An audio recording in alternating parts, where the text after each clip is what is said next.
There are some big changes in store for us here at Black Bear Forge, and when I say big, I mean big. But don't worry, it's all really good stuff. Welcome back to Black Bear Forge. And we are talking about 2 tons of changes, almost right to the pound of 2 tons worth of changes. Now, what in the world am I talking about? Now, it's not going to be a big change to the way we do videos. It's not going to be a big change to what kind of products I produce.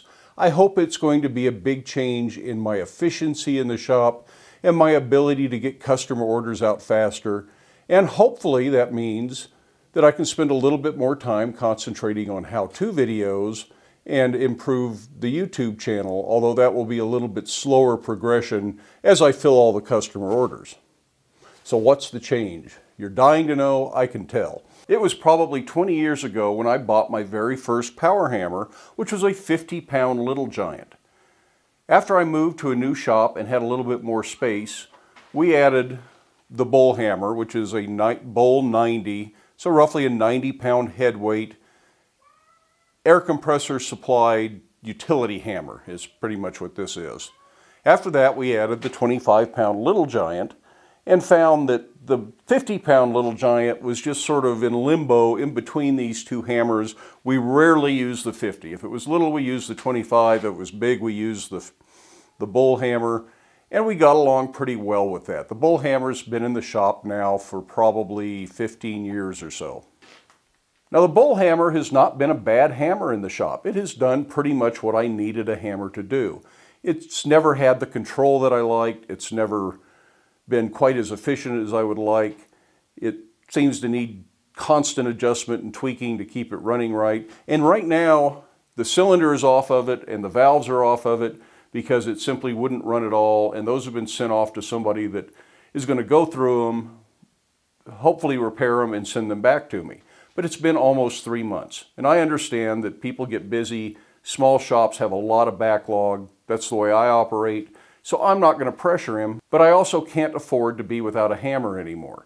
And since I've never been 100% thrilled with the Bull Hammer, and since I've always really wanted something much nicer than the Bull Hammer, I think this is the proverbial last straw as far as me pulling the trigger or biting the bullet or jumping off a cliff or whatever you want to call it to buy a really nice power hammer. So what do I mean by a really nice power hammer? I've always admired the German-style power hammers like the Kuhn hammers. They've always seemed really smooth, they're somewhat streamlined, well-designed, well-engineered, and they've seemed like really the hammer that I've always wished I had in the shop. I haven't been able to afford one because they're also pretty darn expensive. Now, probably the dream hammer for most blacksmiths here in the U.S.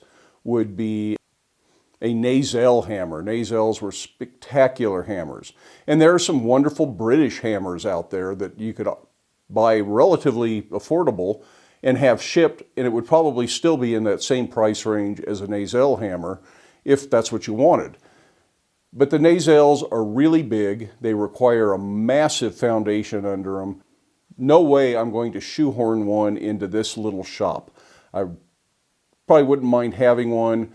But the Nazels, the Masseys, all those great vintage power hammers generally require work. They're all going to require a rebuild, tune-ups, things like that. And it's just not going to be something that I can do very efficiently. I got to get back to work on customer orders. And the big Nazels, while they're cool, isn't really my dream hammer.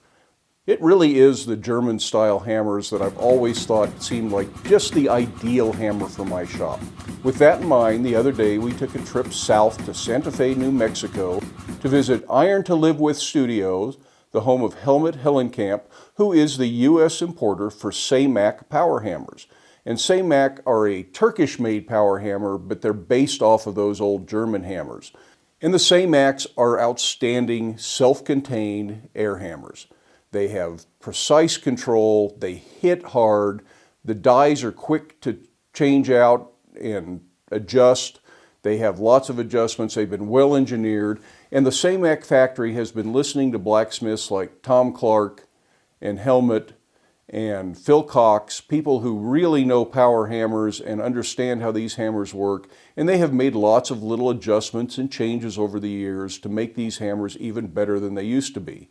Now, people who've had these hammers for 15 or 20 years seem to love them. I've never found anybody complain about their Say-Mak or Sahindler hammer, which is a very similar hammer, but the Sahindlers are not available in the US at the moment. So after going to Helmut Shop and after giving his hammers a trial run and getting to work with them and try a few things out, I've decided that's what I'm going to do. The Little Giant power hammer currently is occupying the sweet spot for a power hammer. This is the most convenient, and I use the Little Giant a lot. The Bull hammer has never been as convenient because I got to come to the front of the anvil. It's just the space that was available when I put it in. The other problem I have moving a new hammer in is, like I said, these are big changes.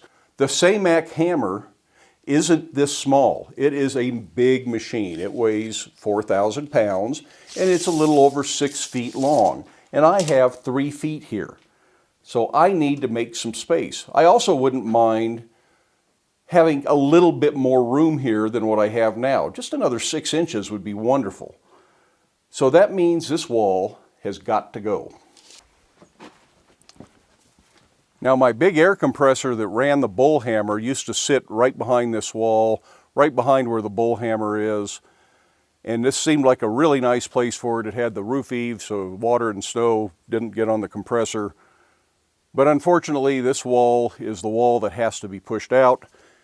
The pink flagging tape here is about where I'm going to push it out to. I have to add another 2 feet of roof line.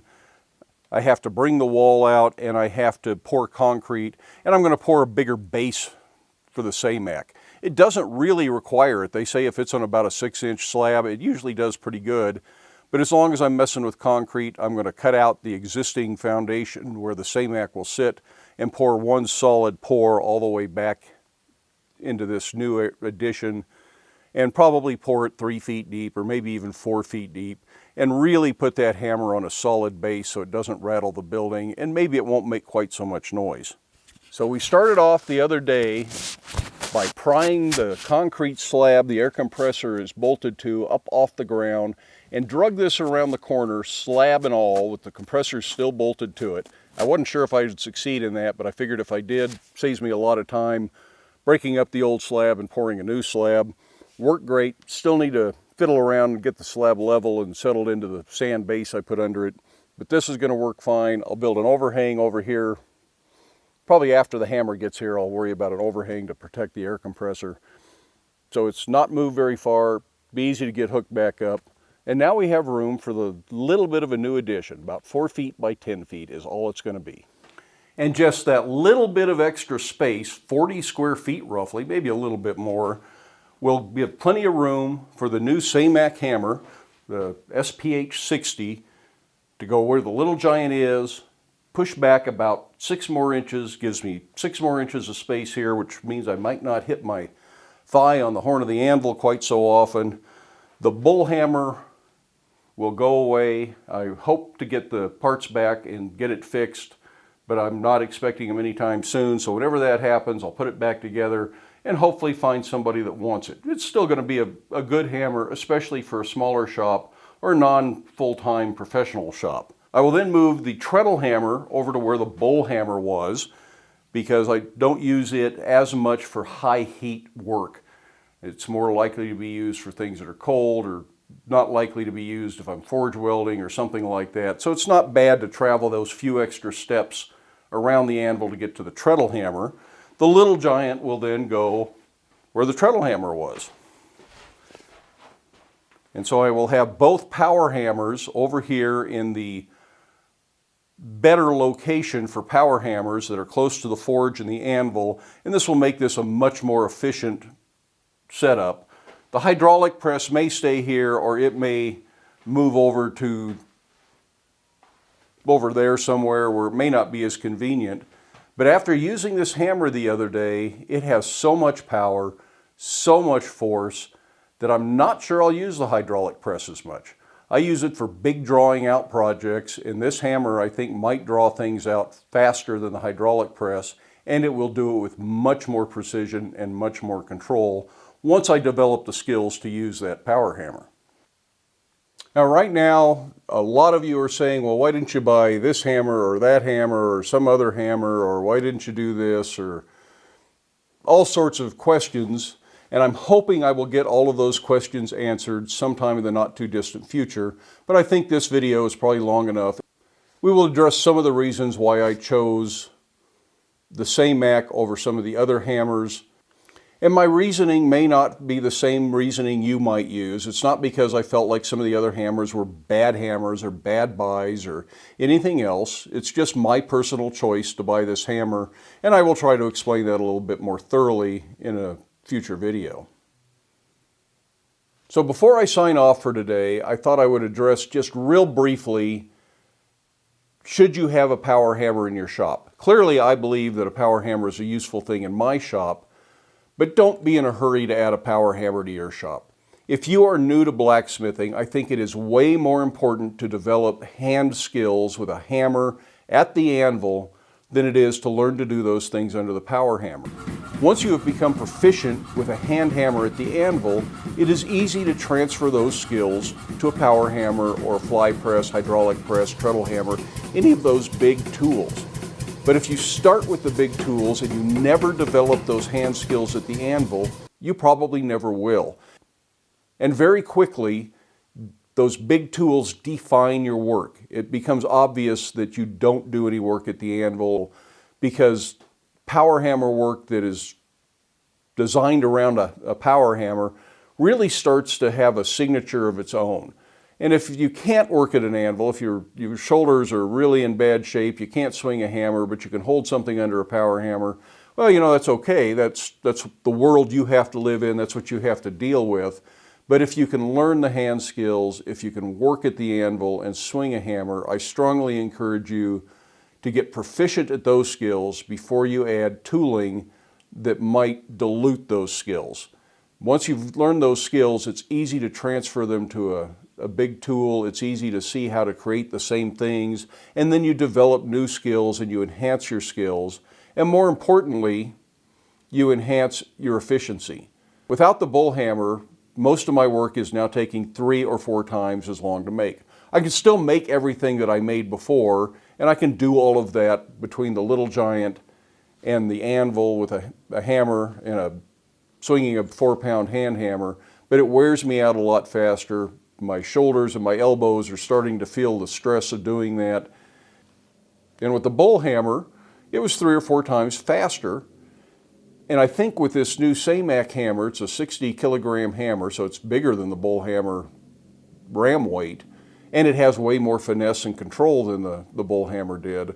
I think my work will speed up. So I might be 5 times faster or 6 times faster than doing it at the anvil while still maintaining the same quality of work because I know what the work should look like, and I've designed the work around handwork at the anvil, and I can use the power hammer as an efficiency tool, not as a substitute for knowing how to do it at the anvil.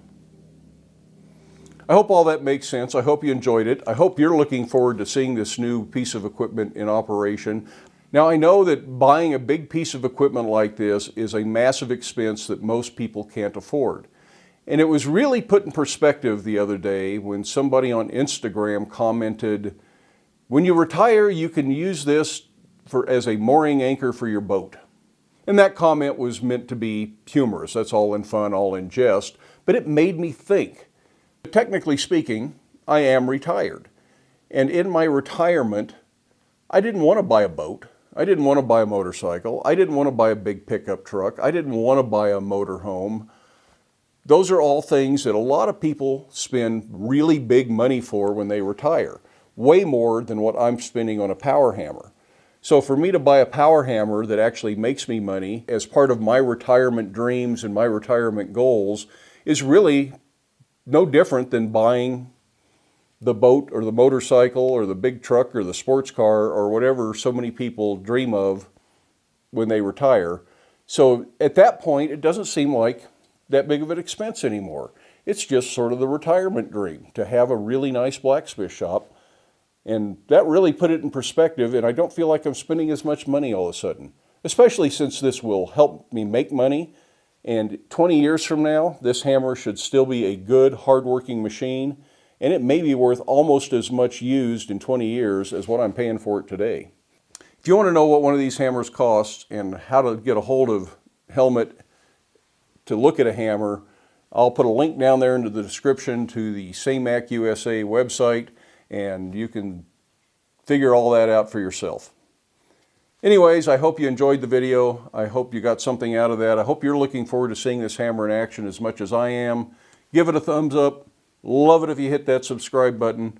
But do make time in your day to get out to your shop, make something. Stay safe, wear your safety glasses, and don't forget to pet the cat.